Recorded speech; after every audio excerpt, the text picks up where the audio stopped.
Selamat pagi anak-anak, bertemu lagi dengan Ibu Buria. Pada pertemuan hari ini, Ibu akan membahas tentang teks prosedur. Yang pertama, Ibu akan membahas tentang pengertian dari teks prosedur. Pengertian teks prosedur adalah teks yang berisi langkah-langkah atau tahapan-tahapan yang harus dipenuhi dalam melakukan suatu kegiatan. Selanjutnya, tujuan teks prosedur.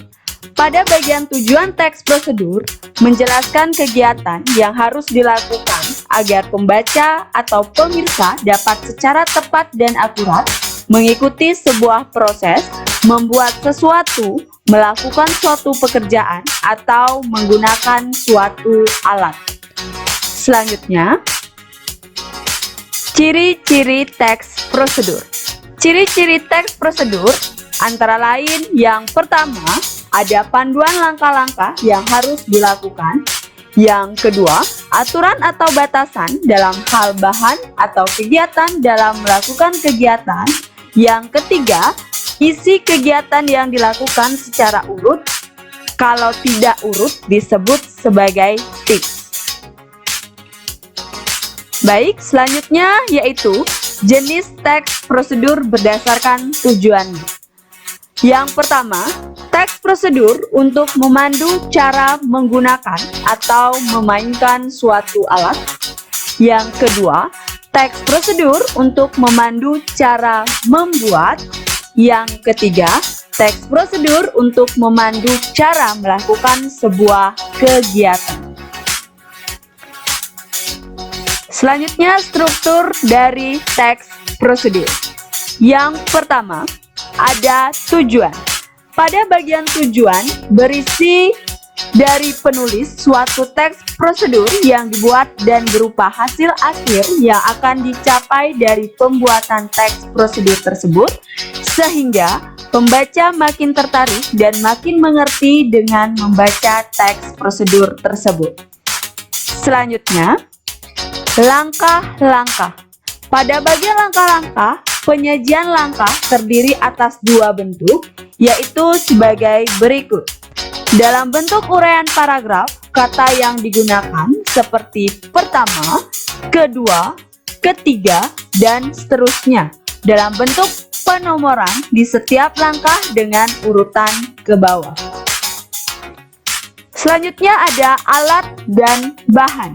Alat dan bahan berisi informasi tentang alat dan bahan yang dibutuhkan. Dan yang terakhir, ada kesimpulan atau penutup. Bagian penutup dibuat dengan merujuk kembali ke hal-hal pokok yang disebut pada bagian pendahuluan dan diulang lagi menggunakan kata-kata yang lain atau sinonim kata atau ucapan selamat atau memengaruhi seseorang agar mau melakukan sesuatu.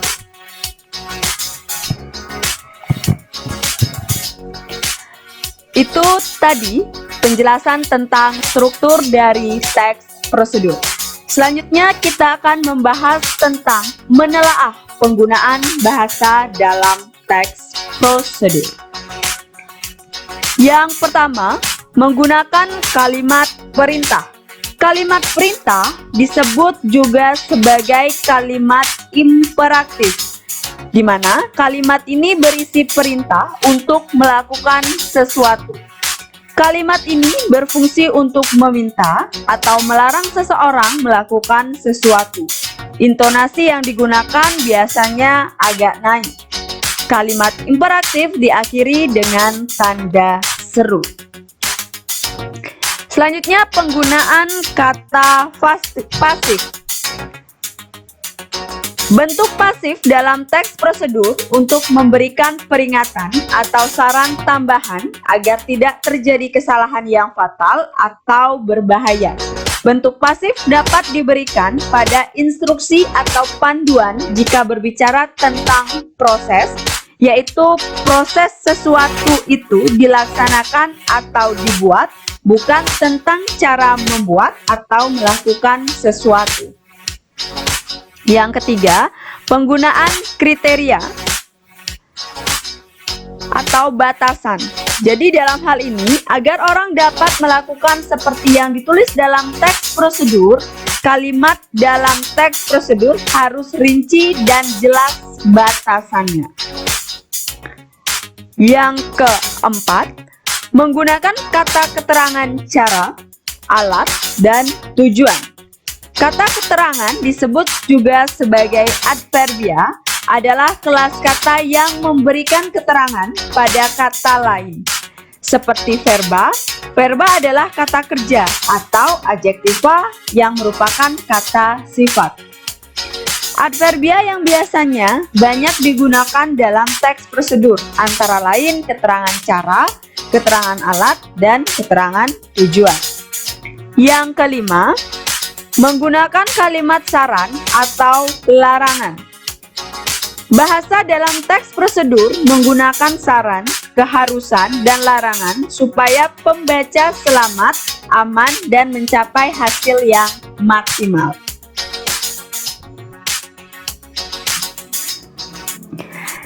Yang keenam, menggunakan kata penghubung, pelepasan kata acuan. Langkah-langkah teks prosedur biasanya dihubungkan dengan ungkapan kata seperti kemudian, berikutnya, setelah ini, dan sekarang. Terkadang, penulis menggunakan kata penghubung yang sering diulang sehingga memerlukan pelesapan. Pelesapan adalah penghilangan bagian tertentu yang sama dan sudah dapat disebutkan sebelumnya. Biasanya, pelepasan terdapat pada kalimat majemuk rapatan.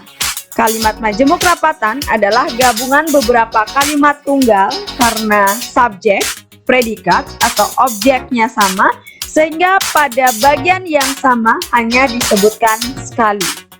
Dan yang terakhir, menggunakan akhiran "i" dan akhiran "kan" pada teks prosedur.